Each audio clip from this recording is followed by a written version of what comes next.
Muito bem, turma, boa noite. Vamos para mais uma aula da Mentoria Blue e estamos trabalhando alguns assuntos importantes nas últimas semanas, virtudes. Trabalhamos também a questão ali do saber, né? Também da vontade e do fazer, né? Da cabeça, coração e os braços. E agora a gente vai dar uma trabalhada ainda mais profunda nessa questão daquilo que move, naquilo que te move com relação àquilo que você precisa fazer, aquilo que você quer fazer. Então, a nossa aula de hoje vai ser, se chama a teoria das quatro causas. Então, a teoria das quatro causas é uma, não é, não, na realidade, assim, chama teoria, mas não é teoria, né? Porque é uma observação, né,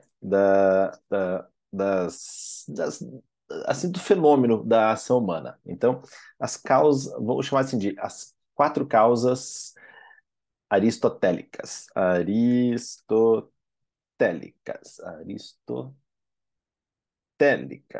Agora foi. Quatro causas meu Deus do céu, aristotélicas. Agora vai. Então, as quatro causas aristotélicas, a gente precisa ter um entendimento, porque quando a gente consegue entender isso, a gente consegue entender profundamente os nossos meios de ação, né? Por que que a gente faz as coisas que a gente faz, né? Então, a gente vai trabalhar nesse ponto. Então, daqui a pouquinho eu vou trabalhar com mais profundidade essas questões aqui com vocês. Só retomando a aula anterior, as aulas anteriores, as duas aulas anteriores, então a gente falou sobre aquela distinção ternária, né, da cabeça, do coração e dos braços, né? A gente falou sobre, né, a cabeça, né, o intelecto, aquilo que você valoriza, né, quais são os conceitos que você tem dentro da sua cabeça, aquilo que você está construindo como conceitos. Depois tivemos também a parte do coração, né, que é a vontade e os seus desejos, daquilo que você deseja realizar. E por fim, os braços, né? Então, que são as paixões, são as ações, aquelas partes inferiores do movimento, e com isso você vai conseguir manter o foco ali e fazer as coisas que você precisa. Só que essa divisão ternária, ela pode ser expandida, né? A gente vai evoluir, né? Talvez não nessa aula, mas na aula que vem, para, ao invés de três, apenas sete, né? Desse entendimento, né? Desse entendimento ah, dessa questão da ação humana. Então, a gente vai trabalhar isso, vai expandir isso daqui a pouco, tá? Então, nessa aula, a gente vai falar sobre os movimentos do homem, né? Que são são as faculdades humanas que a gente já abordou numa aula anterior, mas eu quero aprofundar uma questão ainda mais intensa aqui junto com vocês. E a gente vai retornar aquele quadro que a gente fez na aula, não na aula passada, na aula anterior, que a gente falou ali sobre o verde, o vermelho, né? Então, aquelas da vontade, da cabeça, do coração e também dos braços, né? Importante, turma. No mundo atual, a gente perdeu um tanto da visão, do entendimento do que é a simbólica, né? O que é a simbólica?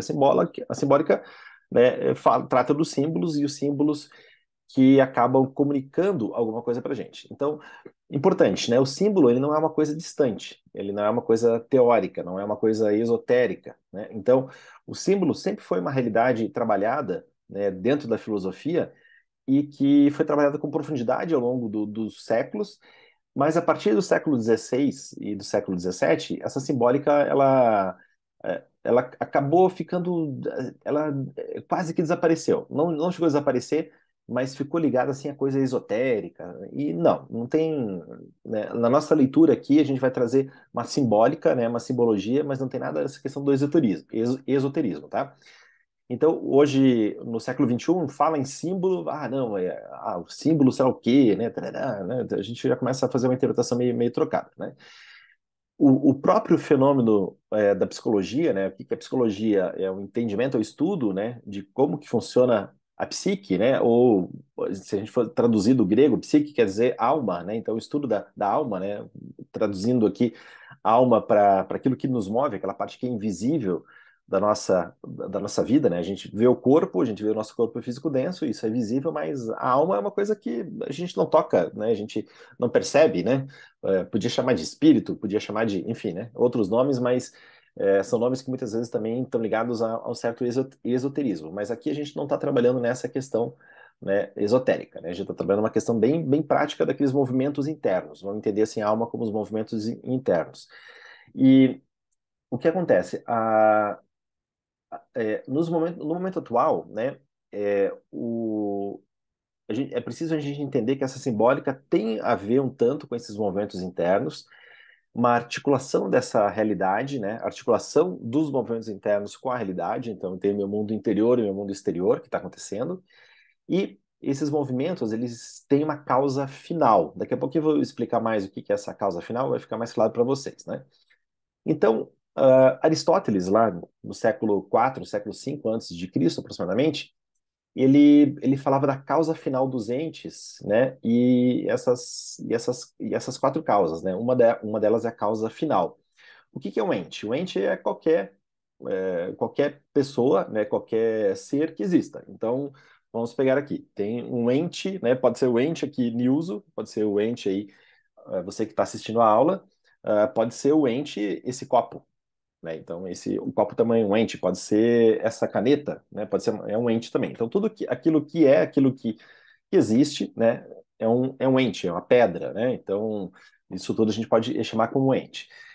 Tudo aquilo que existe, ele tem uma tendência à perfeição. Então, tem uma inclinação à perfeição. Então, por isso que a gente vê tantas pessoas fazendo tantas coisas bacanas, né? Então, pô, a gente vê um artista se manifestando, a gente vê um atleta se manifestando, a gente vê, né, um profissional executando bem a sua profissão, executando bem seu trabalho, né, um médico, né, fazendo uma cirurgia incrível, salvando uma vida. Então, tudo aquilo que é, né, então todo ente, né, ele tem esse verbo ser, né, ele tende à sua perfeição, desde que ele se coloque nesse caminho dessa busca, dessa realização. Então, nós precisamos entender e olhar a realidade com um nível de profundidade, porque isso vai nos mostrar o caminho dessa perfeição. Então, nossa busca é uma evolução constante no nosso dia a dia, né? Que os coaches falam, né? Melhore 1% todo dia, né? Então, você virou uma fase padrão ali de Instagram, isso aqui, né? Tá, o que acontece? É isso, né? Filosoficamente é isso. Essa questão, essa pretensão de tender à perfeição, né? E a gente precisa levar muito a sério essas quatro causas, né, propostas por Aristóteles. Então, ele é uma. Geralmente se chama assim como teoria das quatro causas, mas não é uma teoria, porque ele fez uma observação do fenômeno, fez uma observação de como as coisas acontecem, de como é a vida em si. Então, as quatro causas aristotélicas. Deixa eu diminuir um pouquinho mais esse tamanho aqui, que eu acho que vai ficar melhor aqui, vai ficar mais bacana. Então, vamos falar dessas quatro causas. Então, eu vou traçar aqui um gráfico, e a partir desse gráfico a gente vai falar das quatro causas. Então, aqui, vamos lá, vamos tentar fazer aqui mais ou menos no centro. Pronto, tá mais ou menos aí no centro, né? Aproximadamente. Vou fazer de conta aqui que tá bem proporcional. Vou dar uma ajeitadinha aqui, vai ficar bacana. Bom, então o que são essas quatro causas, né? Então, tudo aquilo que é, né, como eu falei, pode ser uma pessoa, pode ser uma caneta, pode ser um copo, pode ser, né, tudo aquilo que é, tem essas quatro causas. Uma dessas causas, né, uma das coisas que compõe esse ente ou determinado ente é a sua matéria. Então, é o material que ele é composto. Então, ele é composto de uma matéria. Então, quando eu olho essa caneta aqui, vamos pegar uma coisa mais simples, né, porque aqui tem, bom, vamos considerar aqui plástico, né, nessa caneta Bic. Tem a tinta ali, que tem uma outra composição, enfim, mas vamos considerar, tem uma causa material, tem uma matéria que a compõe. Então, essa é a causa material. Perceba que esse material, ele não foi inventado pelo homem, ele foi tirado da natureza, né, muito provavelmente do petróleo, né, porque é um plástico, então foi feito uma série de processos químicos e processos de moldagem, etc., né, e pronto, temos aqui uma caneta, né, temos aqui uma caneta que, inclusive, tem essa esfera, né? Uma esferográfica, né? Algo que escreve com uma esfera na ponta, né? E a caneta, ela foi esse tipo de caneta, né? Caneta Bic, né? Ela foi inventada na época do início das viagens espaciais, pois os astronautas tinham que poder escrever em qualquer uma das posições, né? Antes as penas se escrevia somente assim, algo plano. Então ele tinha que escrever na horizontal, escrever né, de cabeça para cima, enfim, né? Então ele tinha que fazer várias coisas.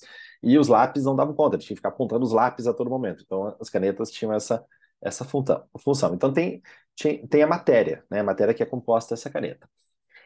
Essa matéria, né, esse objeto, esse ente, né, vamos chamar assim, ele tem uma forma.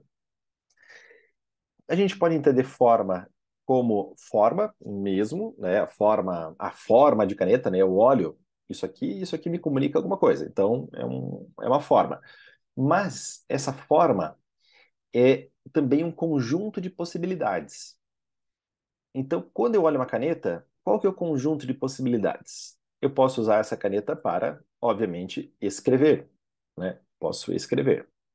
Eu posso usar essa caneta aqui, essa caneta Bic, que tem esse clipe, eu posso colocar num livro, num caderno para marcar uma página. Então, ele pode funcionar como marcador. Não é a função final da caneta, mas é um conjunto de possibilidades, né? É um conjunto de possibilidades daquele ente. Eu posso usar também a caneta para coçar a minha cabeça, né? Pode ser um coçador. Não é a causa principal, mas também pode ser utilizado, né? E tantas outras coisas. Posso utilizar a caneta para colocar embaixo da porta, para impedir que a porta bata por causa do vento, enfim, posso ter um conjunto de possibilidades que está nesse ente aqui, né? Existe uma causa eficiente, a causa eficiente está aqui embaixo, né? Eficiente. Então, o que que é a causa eficiente, né? Segundo o Aristóteles, a causa eficiente é aquele que gerou a caneta, né? Então, essa caneta saiu da ideia de alguém. Então, alguém bolou, né? Ou um conjunto de pessoas inventaram a caneta, né? Não sei exatamente quem são os inventores, mas enfim, né? Algumas pessoas bolaram essa caneta e hoje nós temos várias indústrias que elas produzem essa caneta. Então, a causa eficiente é aquilo que gera, né? Ou alguém que gera aquele ente determinado. E a causa final, a outra causa, né, no outro extremo, é a causa final, é a finalidade, né? Então, como eu falei, né, a finalidade está sempre ligada a um verbo, né? Então, no caso da caneta, tem ali um verbo, que é o escrever. Então, eu olho para a caneta, essa caneta me comunica, né? Tem uma finalidade, né? Essa finalidade é esse escrever. Então, essas quatro causas aristotélicas, eles eles descrevem os entes. Então, os entes têm uma matéria, têm uma forma, tem uma causa eficiente e tem uma finalidade, tem uma causa final. Ao invés de colocar finalidade, eu vou colocar uma causa final, né? Final. Então, nós, assim como pessoas e como observadores da vida humana, precisamos ter essa atividade de nunca isolar, quando a gente está observando um ente, seja ele um objeto, seja uma pessoa, a gente nunca deve isolar a forma, né, ali da eficiência, da materialidade e da finalidade, né? Muitas vezes a gente acaba olhando as coisas simplesmente como matéria, por exemplo, né? Então eu estou o quê? Como que eu estou tirando a dignidade daquele objeto, porque eu não estou olhando a matéria, a forma, né? Eu não estou olhando a forma, a causa eficiente e também a causa final. Então, por exemplo, né, a causa eficiente, aquilo que gera ou alguém que gerou aquele ente determinado. Inclusive, a pessoa que inventou a caneta esferográfica, ou o conjunto de pessoas que acabou inventando essa caneta esferográfica, talvez elas são pessoas que nem existam mais no mundo, nem estejam vivas, mas até hoje, né, essa invenção, né, está aqui, né, tá sendo possibilitada, é possibilitado que nós tenhamos acesso a esse tipo de caneta que tem um custo acessível e cumpre a função ali de escrita. A gente precisa aprofundar esse exercício, né? Como observador da vida humana, nunca isolar, né? Então, quando a gente, vamos pegar assim uma pessoa, no caso de uma pessoa, né? A gente nunca deve isolar essas causas quando a gente está observando uma pessoa ou quando a gente está procurando ali se relacionar ou mesmo ajudar alguém. Em tudo aquilo que é, né? Então, como eu falei, um ente é aquilo que é, né? Que ele é para alguma coisa, ele é para uma causa final, né? Essa causa final que está lá no topo ali do nosso gráfico. Existe um quadro de possibilidades, que é a forma. Então, existe um quadro de possibilidades, né? Tem os limites, as possibilidades daquele ente, e ele tem uma intenção, né? Que é essa causa eficiente, né? Quem fez, gerou com uma intenção, né? E tem a base material. Vamos pegar um exemplo de um violino, né? Então, um violino. O violino, ele pensa assim, um violino, né? Todo mundo conhece o que que é um violino. O violino, né, sai um som lindo, maravilhoso, né? Obviamente que desde que a pessoa saiba tocar, né? A pessoa tocando bem é maravilhoso. A pessoa aprendendo, né, ou tocando mal é uma coisa terrível. Mas enfim, o violino tem uma função, né? Ele tem uma causa final que é, pronto, né? Ser ali, ele ser tocado com aquele arco, né? Que aqueles fios que a gente vê, né? Aquilo é crina de cavalo, né? Então aquilo, pronto, faz ali os ângulos, faz as notas, né? Faz a melodia, sai um som incrível. Mas um violino, eu posso utilizar um violino como um instrumento de percussão.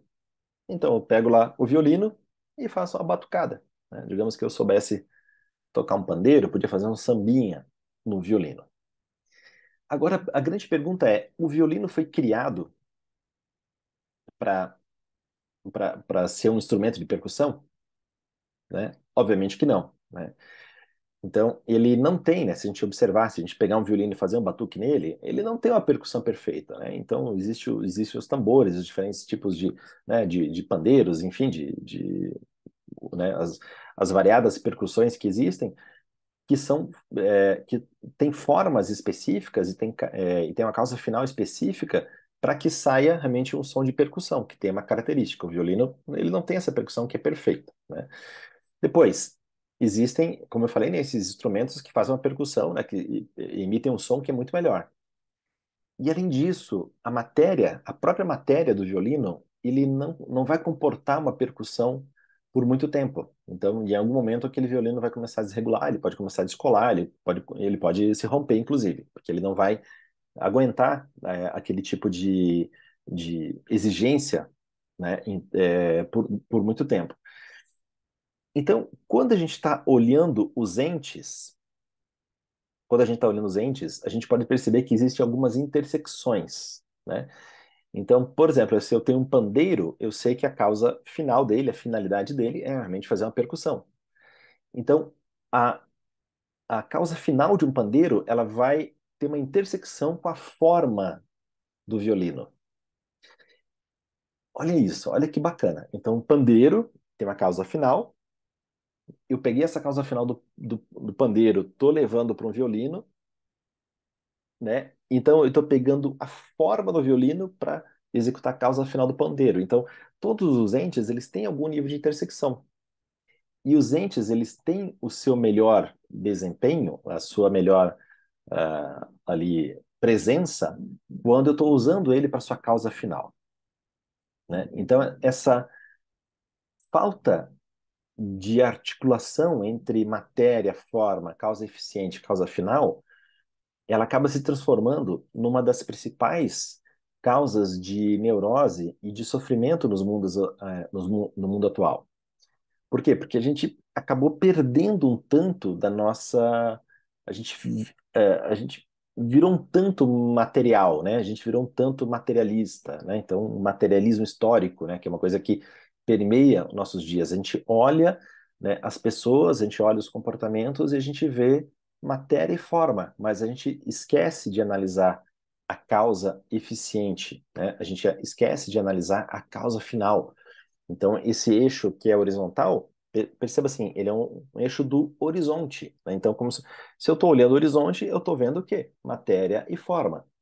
Mas agora, se eu olho numa perspectiva de ascendência, eu estou olhando que tem algo mais, né? Então, eu estou olhando numa perspectiva de transcendência da existência humana, né? A grande pergunta que a gente precisa se fazer, né? A pergunta filosófica aqui é: eu sou presença de quê? Então, se todo ente é e eu sou um ente, eu sou presença de quê? Né? Qual que é a minha presença? Então, todos os entes, né, os entes é tudo aquilo que é, né, ele tem uma dignidade que é própria, né? O que que é dignidade, né, do ente, né? É quando a sua forma encontra a finalidade. Então, quando a forma encontra a finalidade, aquele ente está no na sua dignidade. Então, se eu estou fazendo batucada no violino, eu estou tratando o violino de forma indigna. Então, eu estou ali roubando a finalidade de um outro ente, que é o pandeiro, né, para aplicar essa finalidade a um violino. Perceba a profundidade disso. Pega um tempinho aí para refletir, né? Então, a forma que o ser se expressa, a, a sua dignidade, né? Essa, esse alinhamento, né? Quando a forma encontra a sua finalidade, isso é a expressão do ser e a própria dignidade do ser. Então, a gente precisa fazer esse exercício no nosso dia a dia. A gente precisa se deixar penetrar por essas observações do mundo, né? Então, da matéria, e ser ali provocado a pensar, né? Eu sou presença de quê? Essa é uma pergunta que é fundamental, né?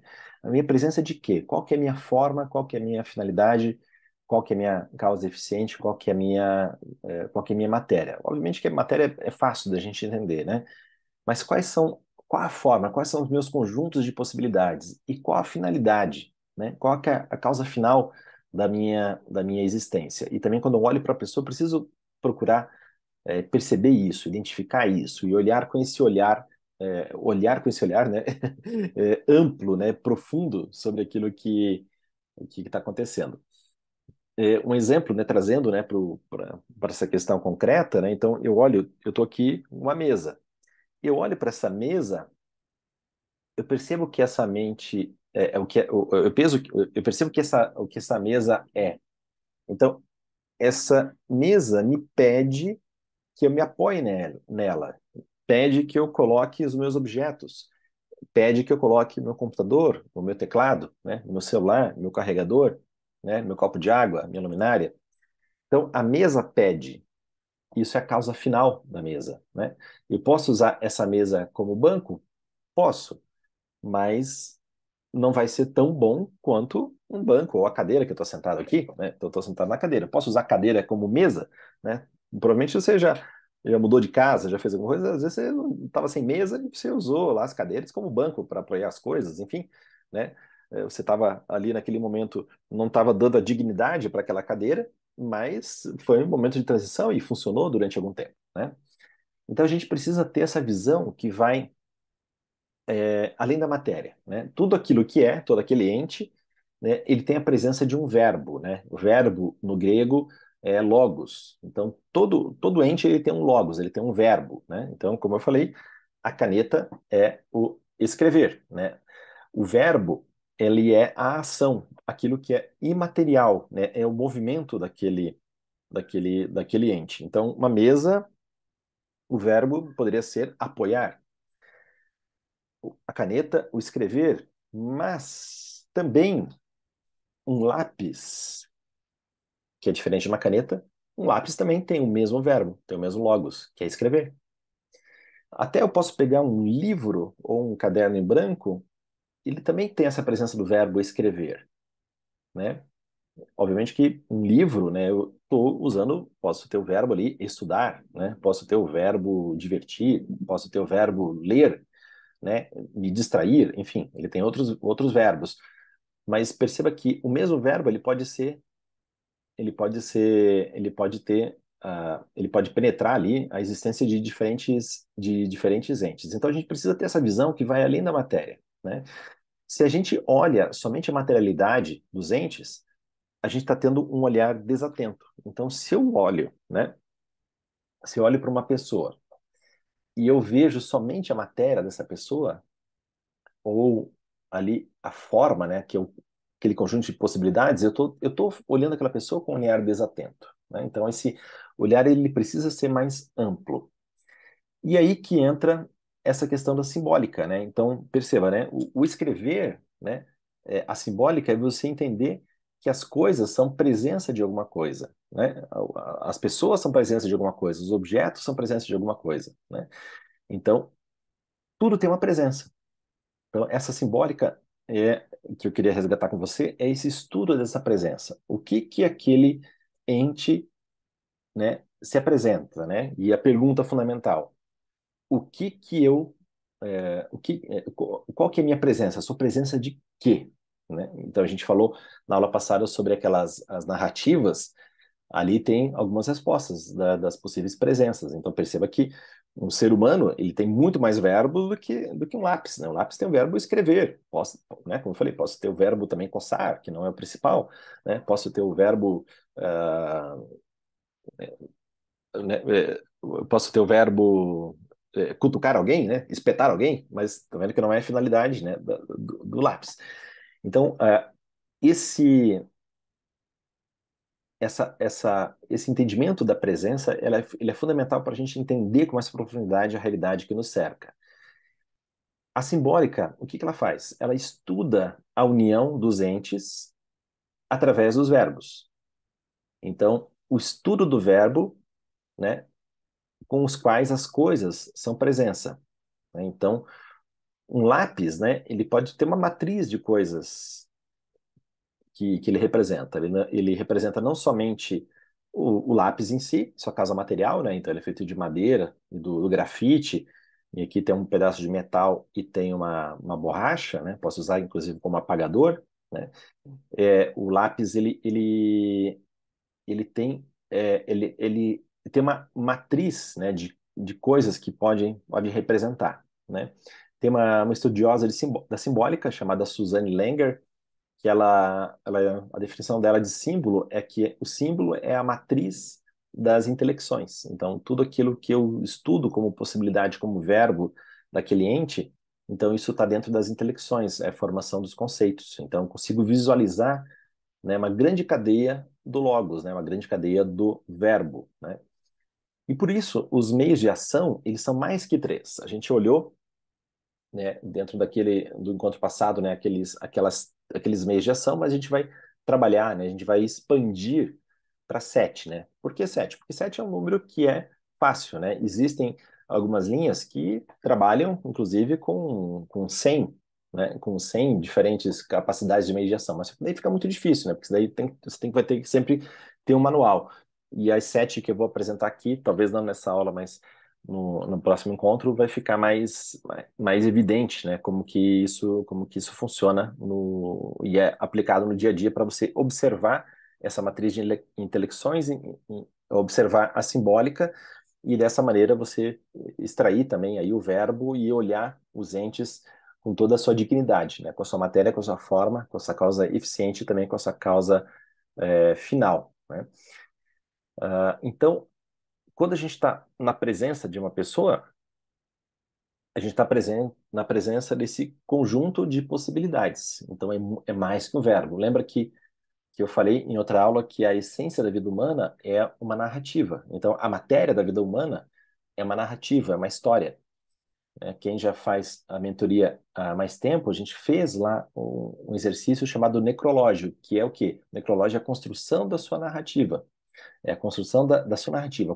O que que você está construindo da sua vida de hoje até os últimos dias da sua vida? Então, a gente a todo momento está fazendo coisas, a gente está desenvolvendo, está aprendendo, está expandindo a nossa visão, né? E pensemos assim, a gente tem uma existência que é finita, mas a gente tem um conhecimento que é infinito. Então, sempre a gente precisa se colocar nessa posição de aprender, porque mesmo que a gente faça o máximo esforço, a gente nunca vai entender completamente como que é o mundo, né? Porque a gente tem uma presença a gente tem um tempo que é finito, mas existe algo que é infinito e que não cabe naquilo que é finito. Então, é importante a gente ficar tranquilo também. Muitas vezes, muitos alunos falam assim, nossa, Nilson, pô, comecei a fazer aula com você, queria ter começado a fazer aula antes, né? Queria ter aprendido essas coisas antes, né? E eu falei, eu também queria ter aprendido essas coisas antes. Por quê? Porque é assim, né? Nós somos finitos, mas tem um conhecimento que é infinito. Então, nunca o infinito vai caber naquilo que é finito, né? Então, o homem, ele acaba, quando eu falo homem, né? É o ser humano, né? Então, homem e mulher. Então, ele se move desde aquilo que é mais denso, mais chão, né, até aquilo que está mais elevado. né, aquilo que está no nível mais de conceitos, né? Então, conceitos são aquelas referências estáveis daquilo que é no mundo, né? Então, a gente falou, por exemplo, né, em algumas aulas anteriores sobre as virtudes. As virtudes são conceitos. Falamos sobre temperança, a justiça, sobre a prudência, né? Falamos sobre né, as quatro virtudes cardeais. Então, são conceitos, né? São como que ideias que elas permeiam o tempo e se mantêm estáveis ao longo do tempo. Então, se eu trato os outros com justiça, se eu, se eu trabalho as minhas paixões com fortaleza, se eu trato o tempo com prudência, faço as coisas no tempo certo, né? Se eu tenho a temperança, se eu resisto aos estímulos do mundo de uma maneira consciente, eu estou desenvolvendo então as virtudes, né? Como eu relaciono comigo, como eu relaciono com os outros, como eu me relaciono com o tempo e como eu me relaciono com as coisas materiais e do espaço. Então, eu posso fazer uma coisa no mundo material, né? Eu posso pegar esse lápis aqui, eu não vou fazer isso aqui porque esse lápis aqui é muito bonito. Eu ganhei de presente, não lembro bem, mas é um lápis que é muito bonito, colorido. Mas eu poderia quebrar esse lápis, né? Eu posso quebrar esse lápis e jogar aqui no chão, né? Eu posso fazer isso, né, uma ação material, e eu posso usar esse lápis aqui com temperança. Então, vou me relacionar bem com o mundo material e vou usar esse lápis para desenhar, vou usar esse lápis para escrever, vou usar esse lápis, né, para ter para fazer algo que é imaterial, né, que é colocar um pensamento, ou colocar uma ideia no formato de, né, ali de uma escrita, alguma coisa assim. Então, ele é um meio de transformação de uma ideia, algo imaterial, para algo concreto. Então, ele funciona dessa maneira. Então, a gente está trabalhando aqui em questões assim que a gente vê, né, que são visíveis. As ações humanas, elas são visíveis, né, elas são intenções, mas depois, quando eu as faço efetivamente, elas se tornam visíveis. E existe uma fronteira daquilo que é visível e aquilo que é invisível, né? Então, simbolicamente, tem um número aí que é do visível ao invisível, que é o número 7. Então, o número 7 é um número que engloba, né, através de uma presença numérica, aquela questão que é do visível ao invisível. Então, o 7 indica a fronteira, né, entre esses dois mundos, aquilo que eu vejo e aquilo que eu não vejo. E vamos observar, né, algumas coisas que são assim na natureza, né? Vamos observar o mundo, né? Vamos ser observadores do mundo e vamos observar, né? Quantas são as cores do arco-íris? Né? São 7 cores do arco-íris. E o arco-íris, ele tem um símbolo, né? Um símbolo de, cara, eu tô aqui no mundo, né? Eu tô no mundo e, cara, eu tô olhando uma outra coisa que é invisível, né? Tem aquelas gotículas que estão ali, que são invisíveis, né? Pelo menos a uma certa distância, né? Mas existe ali uma refração. Oh, caramba, não está ok. Existe uma refração da luz e aquilo faz uma refração em sete cores. Então é uma simbólica entre aquilo que é visível e o invisível. Existem também as 7 notas musicais. Então, as 7 notas musicais, né, são 7 ali, ordenadas, tarará, né, tem ali as variações entre elas, etc. E, cara, e com 7 notas, veja só quantas músicas são compostas, né, quantas sinfonias, quantas óperas, né, quantas áreas foram compostas, né. Aí fala, Nilson, mas eu gosto de funk. Sim, quantos funks, né? Funk vai usar poucas notas, né? Né, eu gosto de rock também, vai usar poucas notas, né? Enfim, né? Mas ele tem o 7, né, tem essa fronteira entre visível e invisível. Então, pô, vou lá observar um concerto, vou ouvir, vou apreciar, contemplar um concerto. Tem ali algo que eu estou vendo, né? Estou vendo a ação do Spala tocando o violino, mas tem algo invisível, né? Que tá gerando ali uma sensação, um sentimento. Eu tô ouvindo aquilo que ele tá me fazendo ficar mais animado, tá me fazendo ficar mais reflexível, de repente até um pouco triste, né? Quando tem as notas assim mais tristes e é muito, né, é muito bonito a gente pensar nisso, né? É um assunto que é realmente muito empolgante, né? Sei lá, 7 dias da semana, será que também não tem aí uma comunicação simbólica dos 7 dias, né? Se você parar para observar, né? Olha, a Michelle falou outra coisa também, em termos bíblicos, né? Deus criou o mundo em 7 dias, também é simbólico, né? Também é simbólico, né? Tinha até esquecido dessa referência também.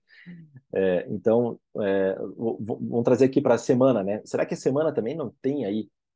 Estava pensando outro dia, né? Observando assim a realidade. Será que a semana tem 7 dias? Será que ela não nos comunica também essa questão de eu perceber que são coisas visíveis, que são as coisas que eu estou fazendo no meu dia a dia, mas também tem coisas invisíveis, então estou projetando aqui as coisas que eu tenho que fazer, as coisas que eu tenho que cumprir nesta semana, né, os objetivos desta semana. Então, fiquei pensando, né, será que os dias da semana não tem também essa comunicação simbólica entre o visível e o invisível? Aí a gente pode trazer também para dentro da cultura hindu os 7 chakras, né? Os 7 chakras, então aquilo que é visível, né? O corpo, e tem algo ali que é invisível, né? Uma transcendência, uma expansão da consciência, uma ativação da energia ígnea, também é o número 7.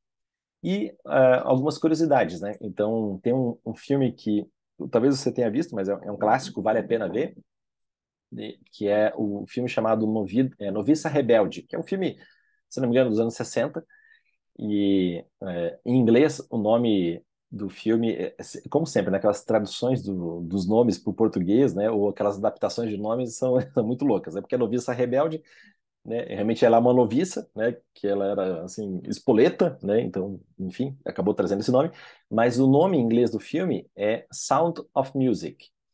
E a história, né, é a história de uma noviça que é levada a ajudar a família do Capitão Von Trapp, né? Então, o Capitão Von Trapp tem 7 filhos e ele é viúvo.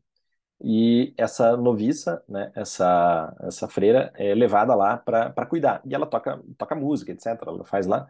E as músicas do Sound of Music fazem parte do imaginário popular, né? Você já ouviu várias músicas, né?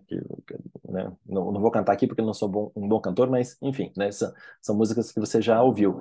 E o nome, né? Sound of Music, ele tem 7 filhos, né? Então, será que os 7 filhos são as 7 notas musicais? Enfim, a gente pode trazer algumas referências aí da cultura popular para essa questão. Então, antes de entrar nas 7 causas, eu queria saber de vocês, alguma dúvida até aqui? Como é que tá? Deu para acompanhar essas 4 causas aristotélicas? Pode abrir o seu microfone.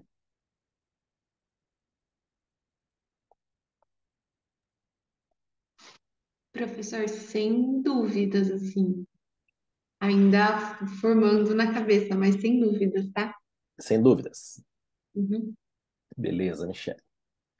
Quem tá mais aí? Filipinho tá por aí também, né? Alguma Tô. dúvida? Alguma dúvida, Filipinho? Nenhuma dúvida, só reflexões. Reflexão? É. Então, É. alguma coisa, alguma relação que veio aí na cabeça de vocês? Eu pensando se cada pessoa tem uma causa final ou se, tipo, a humanidade em si tem a causa final, então eu tô entrando nessa, nessa bagunça. Vamos pensar assim, vamos pensar do ponto de vista doente, porque assim, às vezes a gente quer pensar na humanidade, né? E, cara, a gente consegue efetivamente, né, mudar o mundo todo, assim, todas as tentativas, elas, vamos pegar assim, historicamente, não deram muito certo, né? Vamos pegar, É. né, tem vários exemplos históricos aí, né? Mas, enfim, a gente pode ir mudando o mundo à nossa volta, né? Mas agora eu quero mudar, né, 7 bilhões de pessoas, né? Fica uma coisa um tanto utópica. Mas vamos pegar assim nas causas, né? A causa final, né? Qual que é a causa final do ser humano, né? A gente viu as narrativas no encontro passado. A gente pode expandir por uma visão mais espiritual. Quando eu falo espiritual, pode ser religiosa ou não. né? E a gente pode trabalhar isso e expandir. Eu não tenho nenhuma resposta para isso, mas, enfim, eu quero que você seja esse observador, né? Então, esse observador do mundo, né? Então, por exemplo, esses dias eu estava estudando essa matéria aqui, aí número 7, eu falei, cara, putz, 7 dias da semana, será que não comunica isso para a gente também? Desse caminho do visível para o invisível, né? Será que não tem isso também? Então, eu fiquei pensando nisso como, né, sabe, fazer uma reflexão sobre essas coisas que permeiam a nossa existência, assim como essa pergunta que o Filipinho levantou agora, né? Então, pensar sobre isso, né? Será que o indivíduo tem a sua causa final? Será que a humanidade tem a sua causa final? Enfim, né? Pensar sobre essas coisas, né? Vamos pensar sobre esses assuntos. Vocês já leram o, a Divina Comédia? Por acaso já leram? Não. Tarefa de casa, ler para semana que vem, Divina Comédia. Brincadeira, é impossível fazer isso. Divina Vocês- E Comédia, fazer uma resenha. ler, fazer uma resenha e apresentar o trabalho. Semana que vem. Brincadeira. e Assim, TCC. o que acontece? Divina Comédia, ele é um daqueles livros clássicos, né? Então, assim como, vamos pegar assim, Ilíada, Odisseia, de Homero, né? E Ilíada e Odisseia são ali do século 3 antes de Cristo, né? Aproximadamente. Então, Homero viveu mais ou menos nessa época.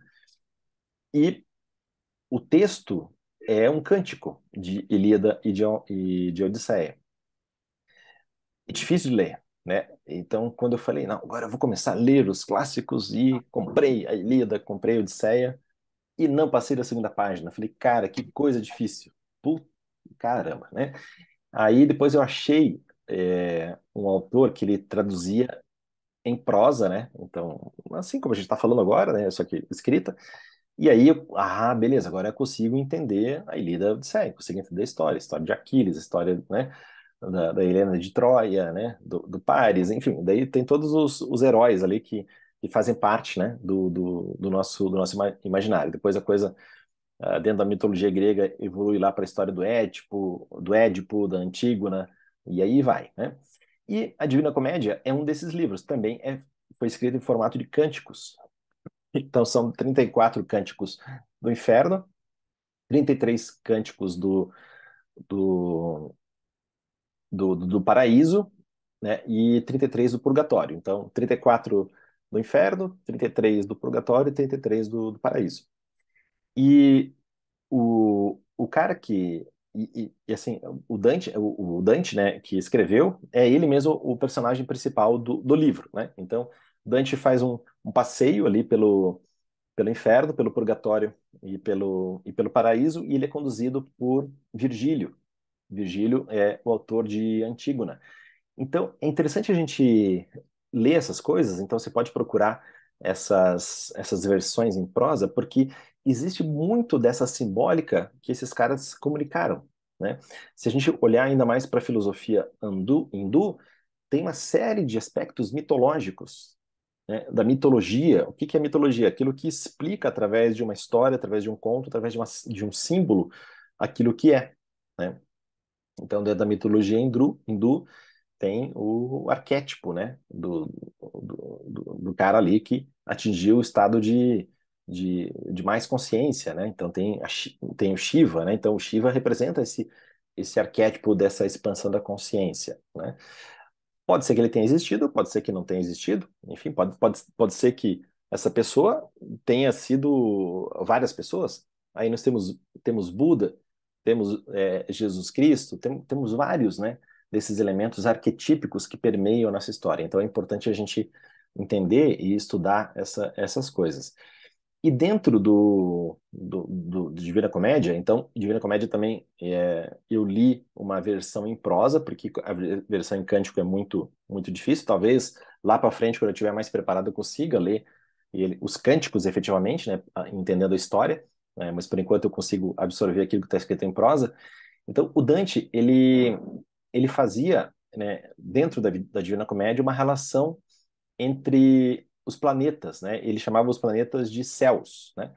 Com as possibilidades humanas.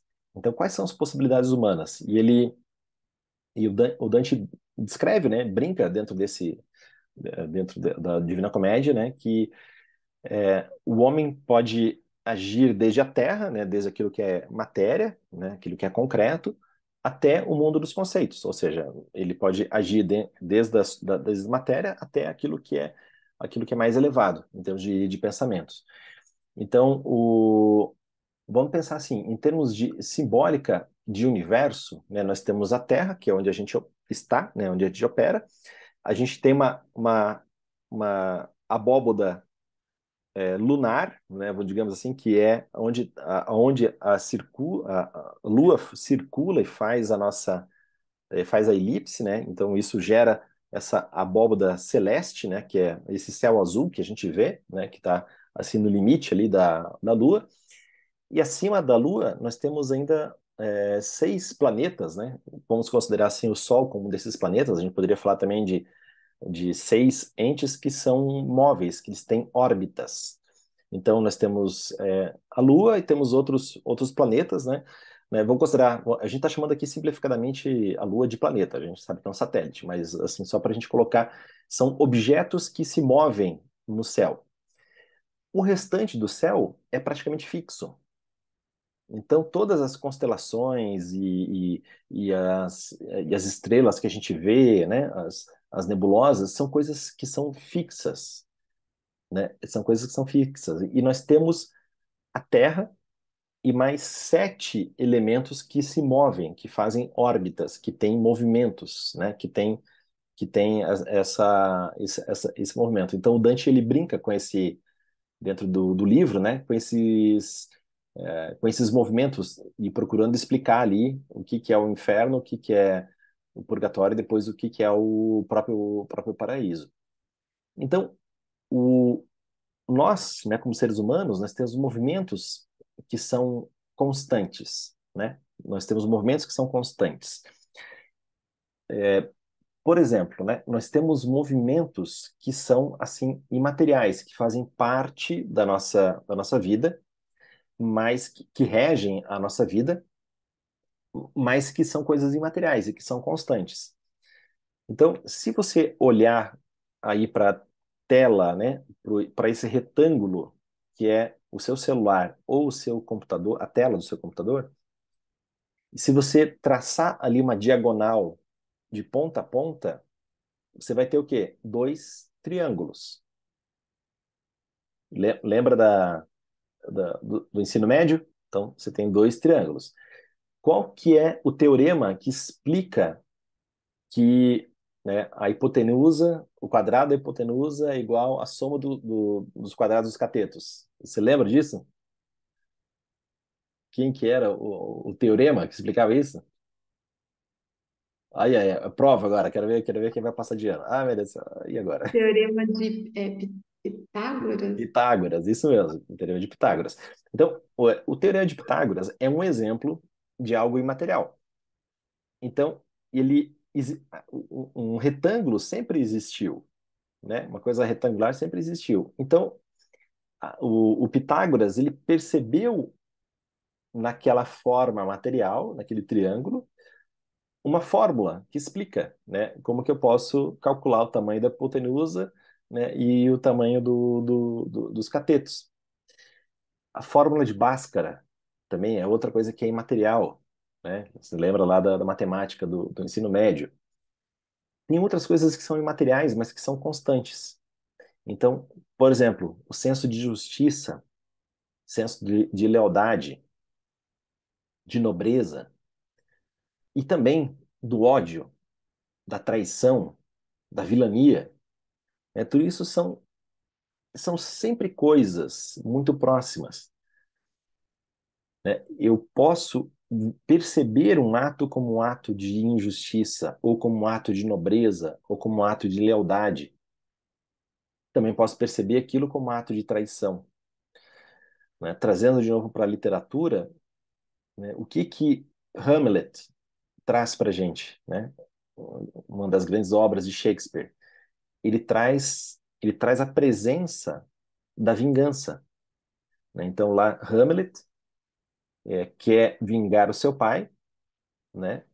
Que foi morto pelo seu tio Cláudio, né? Ele queria tomar o poder e ficar com a mãe de Hamlet. Então, Hamlet traz uma proporção narrativa que aparece em todos os atos de vingança que existem. Então, a literatura tem essa capacidade de trazer algo que é imaterial e eu consigo ler Hamlet, eu consigo, nossa, olha só que isso aqui, a proporção da vingança é isso aqui, né? Então, são desde coisas assim, desde coisas triviais como coisas mais elaboradas. E existem coisas poucas no mundo visível que não mudam. Então, a matéria está sempre em decomposição. Então, quando você está olhando aqui para mim, eu estou num processo de decomposição. Amanhã o meu corpo vai estar diferente. Daqui a um mês, daqui a 10 anos, daqui a 20 anos, 30, eu estou no processo de decomposição. Vocês não, vocês são novinhos. Então tá tudo, tá tudo certo. Ainda dá uma sensação que não vai mudar, mas vai mudar, né? Sua disposição muda, né? Ao mesmo tempo que a sua sabedoria aumenta, mas você percebe que você já não tem tanta energia. Então, ou seja, a aposta da matéria, aposta na matéria, né? Então, aposta pura e simples na saúde é uma aposta que vai trazer uma perda, ele vai trazer uma frustração, né? Porque a matéria muda, ela se decompõe, ela se degenera, mas essas coisas imateriais, elas não se degeneram. Então, o teorema de Pitágoras é o mesmo, né? E depois, o trabalho do Einstein, a fórmula de Bhaskara, né? A lei da gravidade, né? Como eu falei, aí também essas questões conceituais, né? Da justiça, da lealdade, da nobreza, né? Do ódio, da traição, tudo isso são coisas que são imateriais, mas são estáveis, são coisas que percorrem a nossa existência. Então Dante ele observou, né, o cosmos, né? Então observou essa formação. E a gente está falando assim do século XIII, século XIV. Então imagina, não tinha, acho que não sei se Galileu é dessa época, não lembro quando que é Galileu, mas então a própria a observação era muito no que se via acontecer efetivamente, né? Hoje a gente já também não observa tanto assim a natureza, né? A gente não tem tanto essa cabeça. Então, o Dante observou, né, e procurou entender que tem coisas materiais que não mudam, né? Tem coisas que são materiais e que acabam não mudando, né? Que são essas coisas que são estáticas no céu e tem alguns objetos que acabam se movimentando aí no nosso céu. Então, essa realidade do nosso mundo é muito importante que a gente consiga observar. Então, eu deixaria vocês com uma tarefa de você observar essas causas, né, materiais, formais, eficientes e finais. Observa, assim, contempla coisas simples do dia a dia, como a caneta, como o lápis, né? A gente pode observar a vida? Pode, mas já fica um pouco mais complexo. Mas observa a causa das coisas, né? Essas quatro causas do ponto de vista aristotélico, né? Essas quatro causas de Aristóteles. E na próxima aula, a gente então vai entrar nessa questão das faculdades humanas. A gente vai falar de uma questão simbólica também que é o número 4, né? O número 4 representa a materialidade, né? Então, tudo aquilo que é material é o número 4, né? Então, nós temos as quatro estações do ano, né? Nós temos é material, né? Sempre é cíclico e se movimenta da mesma maneira, é previsível. Nós temos as quatro fases da Lua, nós temos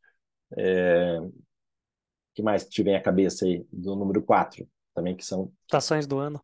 quatro estações do ano, né? Acho que eu tinha falado, né? Ou não? Falei. Quatro estações do ano, né? As quatro fases da Lua, são coisas que são materiais e que são observáveis. Vamos trazer também os quatro temperamentos, que é a parte material do comportamento humano, né? Aquela matéria do comportamento que a gente nasce, que foi já assunto de outra aula, que a gente pode retomar em algum momento. E a gente vai falar sobre sistemas, né? E depois expandindo para as sete faculdades humanas, né? Para a gente entender.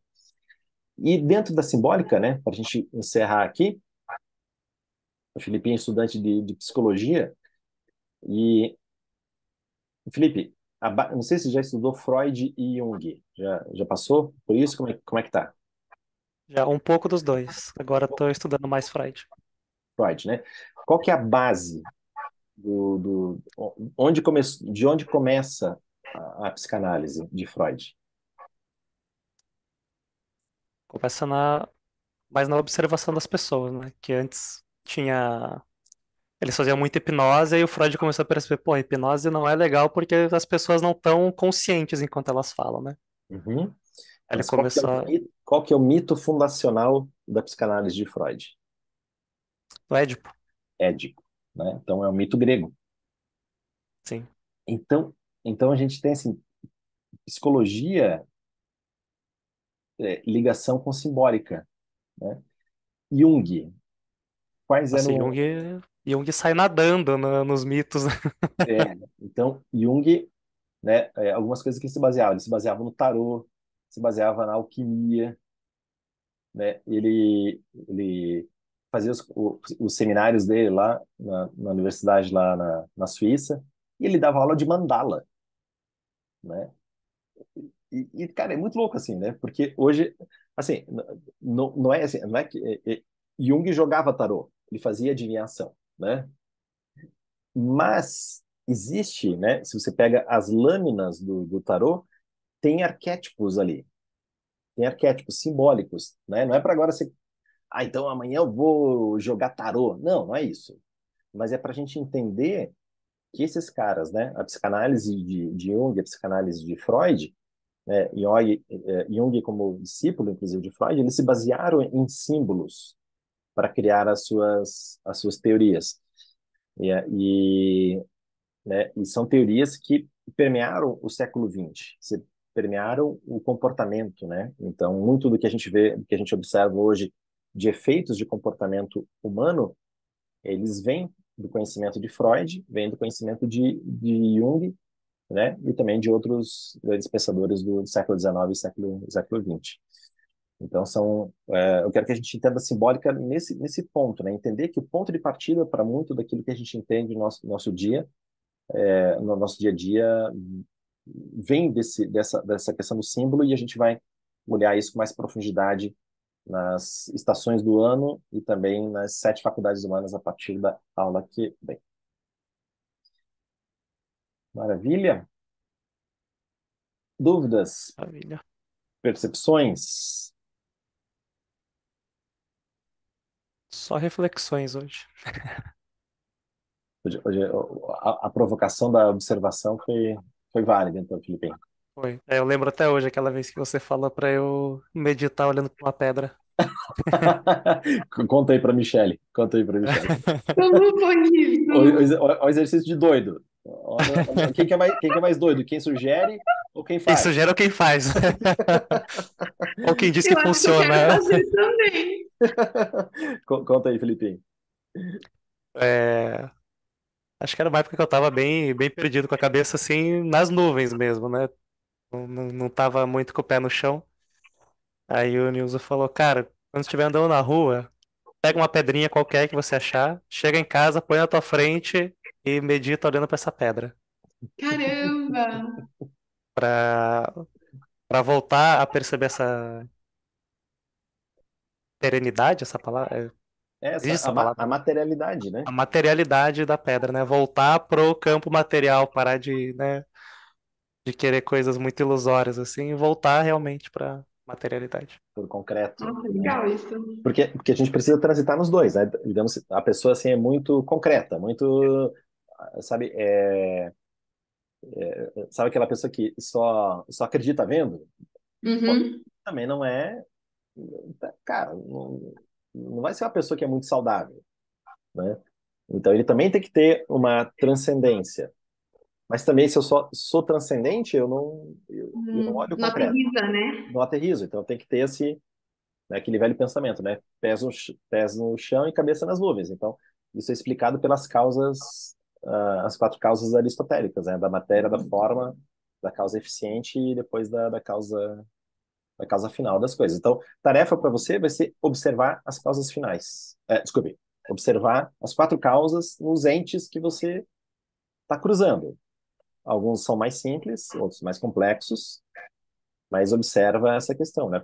Por exemplo, você pode fazer isso com uma obra de arte, né? Uhum. uma arte que você goste, né? Pode ser um quadro, pode ser uma escultura, pode ser enfim, uma música, né? Você pode observar isso, as quatro causas aristotélicas, né? Combinado. O meu objeto de contemplação nos últimos dias, nos últimos tempos, no café da manhã, é, é um quadro. Deixa eu ver se eu acho aqui para vocês. A gente ganhou de casamento um, digamos, uma réplica, né, de um pintor que eu gosto muito, que é o Caravaggio. Deixa eu mostrar aqui para vocês, que tem São Jerônimo. Vamos ver aqui. Deixa eu mostrar para vocês, acho que vai ficar claro aqui o que eu tenho observado, né, no meu dia a dia. Deixa eu olhar aqui as imagens.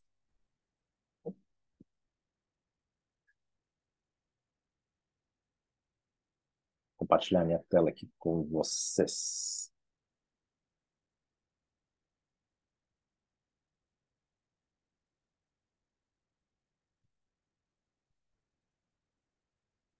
Então, as minhas refeições têm sido na observação dessa tela aqui, uma tela do Caravaggio. Caravaggio, um pintor italiano, né, já morto, né?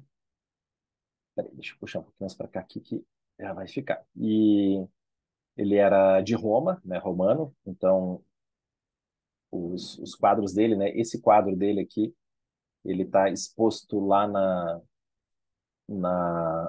galeria, na Villa Borghese, em Roma. E observe, né, ele tem ali um cara que está escrevendo, tá vendo que tem mais luz sobre ele, e do outro lado tem uma caveira. Então, esse quadro, ele mostra o quê? Uma pessoa que está assim se decompondo, que está escrevendo como que é a sua vida e que está indo para a morte. Então tem uma Uhum. pessoa viva e tem ali a representação da morte através daquela caveira. E ali tem um livro, né? Enfim, né? Que ele tá escrevendo, né? Um caderno, né? Seja o que for que ele tá escrevendo, como se estivesse escrevendo a história. E perceba que ele tem um halo na cabeça, Verdade. né? Ele tem ali um leve halo, não sei se dá para ver aí, né? Dá. Mas que representa esse estado de, poderia chamar de autoconhecimento, poderia chamar de iluminação, poderia chamar de sabedoria, né? Poderia chamar de alguma coisa. Então, meu objeto de observação, né, nas manhãs e na hora do almoço, que é quando a gente senta à mesa, geralmente falando da tarde, assim, a gente está um pouco mais corrido com aulas e tudo, e aí a gente não tem muito tempo de sentar à mesa para fazer um lanche ou para jantar. Mas café da manhã, que é quando a gente procura fazer isso, a gente encaixa entre as aulas nosso café da manhã, e também na hora do almoço. Então, eu estou observando essa tela aqui e pensando sobre essas coisas, né? Cara, né? O que que eu estou fazendo hoje da minha vida? Como é que está sendo, né? Essa fronteira do visível que eu estou fazendo, daquilo que é invisível, daquilo que eu quero realizar, né? Para onde eu estou indo. Então, O são... professor, e assim, não sei, Oi. mas veio muito na minha cabeça. Hum, Ele está deixando, de certa forma, a sabedoria dele passar, né? Porque é registrada. registrada. Uhum. Tipo, Boa ele vai observação. embora, porque a matéria dele vai embora, mas a sabedoria dele vai ficar. Exatamente, né? A gente poderia pensar assim como transcendência, o que fica depois da sua morte. É, O que fica depois dessa morte? Cara, o que que fica? Será que o meu ser, eu morri e pronto, né? Eu vou ser lembrado só por aquelas pessoas que conviviam comigo e daqui a pouco aquelas pessoas vão morrer também e pronto, minha existência desaparece. Ou será que eu consigo fazer com que algo que eu pense ou minha forma de ser se perpetue, né? Então a gente citou aqui Pitágoras, né? Então a gente nem sabe quem foi Pitágoras, né? Mas, enfim, a gente sabe, né? O sim, teorema de Pitágoras, né? Ou o Newton, né? Como eu falei, a fórmula de Bhaskara, né? A gente lembra quem era o Bhaskara? Não, não, né? E a gente falou de Freud, a gente falou de Jung, a gente falou né? Bom, tem tantos outros pensadores, né? São pessoas que tiveram eles têm uma presença que é perene, né? Eles já morreram, mas a sua existência continua ainda, né? Continua existindo. Presente, né? É. Para bem ou para mal, né? A gente pode falar do Hitler, né? Verdade, verdade. Para bem e Né? para mal. Para o bem ou para o mal. Então, enfim, né? Não sejamos Hitlers. Não sejamos, não sejamos estorvo na vida de ninguém. É verdade. Beleza, turma? Combinado. Então, semana que vem a gente Exato. continua. Vamos falar Sim, sim. sobre as faculdades humanas. E aí, fique com essa tarefa, eu quero saber no início da aula que vem como é que foi aí a sua observação da pedra. Recomendo, hein? Combinado. Valeu, turma. Bom descanso para vocês. Tchau, Valeu, boa gente. noite. Tchau, Até Boa tchau. breve. noite. Tchau.